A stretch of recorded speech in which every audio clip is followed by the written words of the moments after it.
നമസ്കാരം. ഏറ്റവും പ്രധാനപ്പെട്ട ഒരറിയിപ്പ് കേന്ദ്ര സർക്കാരിൻ്റെ Viksit Bharat guarantee for Rozgar and Ajeevika mission Gramin VBG RAM G എന്ന് പറയുന്ന കേന്ദ്ര സർക്കാരിൻ്റെ പദ്ധതിക്ക് തുടക്കം കുറിച്ചു. ഈ പദ്ധതി പ്രകാരം ജൂലൈ മാസം 1-ാം തീയതി മുതൽ നമ്മളുടെ സംസ്ഥാനത്ത് ആ ഒരു പദ്ധതിയുടെ അടിസ്ഥാനത്തിലായിരിക്കും പ്രവൃത്തികൾ നടത്തപ്പെടുന്നത്. നമ്മളുടെ സംസ്ഥാനത്തെ ലക്ഷക്കണക്കിന് ഗുണഭോക്താക്കൾക്ക് ഏറ്റവും സന്തോഷകരമായിട്ടുള്ള ഒരു അറിയിപ്പ് കൂടിയുണ്ട്. നിലവിലുണ്ടായ പ്രതിദിന വേതനവിൽ ഉൾപ്പെടെ വർധനവ് വരുത്തിയിരിക്കുകയാണ്. കേരളത്തിൽ 401 രൂപയായിരിക്കും ഇനി മുതൽ അടിസ്ഥാന പ്രതിദിന ശമ്പളമായിട്ട് നമുക്ക് ലഭിക്കുക. അതുമാത്രമല്ല, മുൻപുണ്ടായിരുന്നത് കേന്ദ്ര സർക്കാർ തന്നെ പദ്ധതി നടപ്പിലാക്കുന്ന രീതിയായിരുന്നുവെങ്കിൽ ഇപ്പോൾ കേന്ദ്ര സർക്കാരും സംസ്ഥാന സർക്കാരും ചേർന്ന് ഇത് നടപ്പിലാക്കുന്ന രീതിയാണ്. 60:40 എന്ന തോതിലായിരിക്കും ഇവിടെ പദ്ധതി വിഹിതങ്ങൾ ചെലവഴിക്കപ്പെടുക. കേന്ദ്ര സർക്കാർ ഏകദേശം 95,000 കോടി രൂപയ്ക്ക് മുകളിൽ ഇതിനു വേണ്ടി വകയിരുത്തിയിട്ടുണ്ട്. സംസ്ഥാന സർക്കാരും ഈ പ്രാവശ്യത്തെ സംസ്ഥാന ബഡ്ജറ്റിൽ 1000 കോടി രൂപയ്ക്ക് മുകളിൽ ആദ്യഘട്ടത്തിലെ ഒരു നടപടി എന്നോണം തുക വകയിരുത്തിയിട്ടുണ്ട്.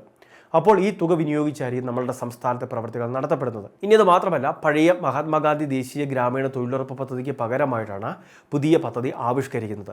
അതുമാത്രമല്ല, മുൻപ് 100 പ്രവൃത്തി ദിനങ്ങളാണ് പരമാവധി നമുക്ക് ലഭിച്ചിരുന്നത് എങ്കിൽ 125ഓളം തൊഴിൽ ദിനങ്ങളാണ് നമുക്കിവിടെ ലഭിക്കുന്നത്. അത് മാത്രമല്ല, തുകയിൽ വർധനമുണ്ടാകുമെന്ന് പറഞ്ഞിരുന്നു. നിലവിൽ ഇപ്പോൾ കേന്ദ്ര സർക്കാർ അറിയിച്ചിട്ടുള്ളത് 401 രൂപ വീതം.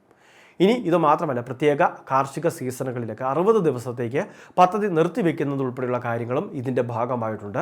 അതും കൂടി പ്രത്യേകം നിങ്ങളൊന്ന് ശ്രദ്ധിക്കേണ്ടതാണ്. ഇനി അത് മാത്രമല്ല, നമ്മളുടെ വീടുകളിൽ രോഗികളായിട്ടുള്ളവരുണ്ടാകും, അതോടൊപ്പം തന്നെ ഭിന്നശേഷിക്കാരായിട്ടുള്ളവരുണ്ടാകും. അപ്പോൾ അങ്ങനെ ബുദ്ധിമുട്ടുള്ളവർക്കും സ്ത്രീ ഗുണഭോക്താക്കൾക്കും ഈ പദ്ധതിയിൽ പ്രത്യേക പരിഗണന കൂടി നൽകുന്നുണ്ട്. അതായത് അവർക്ക് കൂടുതൽ സമയം ഇവിടെ പ്രവൃത്തി ചെയ്യേണ്ട ആവശ്യമില്ല.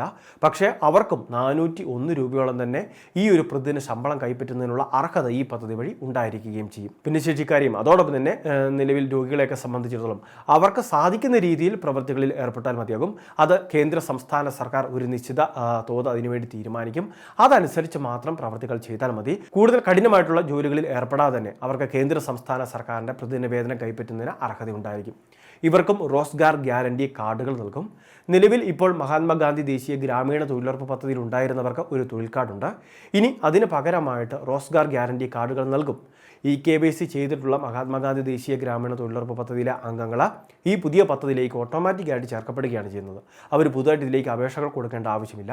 അവർക്ക് പിന്നീട് KYC ചെയ്തതുകൊണ്ട് തന്നെ റോസ്ഗാർ ഗ്യാരണ്ടി കാർഡുകൾ വളരെ വൈകാതെ ഇഷ്യൂ ചെയ്യുന്നതായിരിക്കും. ഇപ്പോൾ അവരുടെ പഴയ തൊഴിൽ കാർഡ് ഉപയോഗിച്ച് തന്നെ പ്രവർത്തികളിൽ ഏർപ്പെടുന്നു. പക്ഷേ അതിനുശേഷം കേന്ദ്ര സർക്കാർ നൽകുന്ന പ്രത്യേക കാർഡുകൾ ഉണ്ടാകും. അതനുസരിച്ച് കൂടുതൽ ആനുകൂല്യങ്ങളും ലഭിക്കുന്നതായിരിക്കും. അപ്പോൾ വളരെ പ്രധാനപ്പെട്ട കുറച്ച് ഇൻഫർമേഷനാണ് വീഡിയോ വഴി ഷെയർ ചെയ്തത്. അറിയിപ്പ് പൂർണ്ണമായിട്ട് എല്ലാവരും ഒന്ന് ശ്രദ്ധിക്കുക. നിങ്ങളുടെ സുഹൃത്തുക്കളിലേക്ക് ഗ്രൂപ്പുകളിലേക്ക് ഷെയർ ചെയ്തെത്തിക്കുക. ഇതുപോലുള്ള ഇൻഫർമേഷൻ ചാനൽ സബ്സ്ക്രൈബ് ചെയ്യുക, ഫോളോ ചെയ്യുക.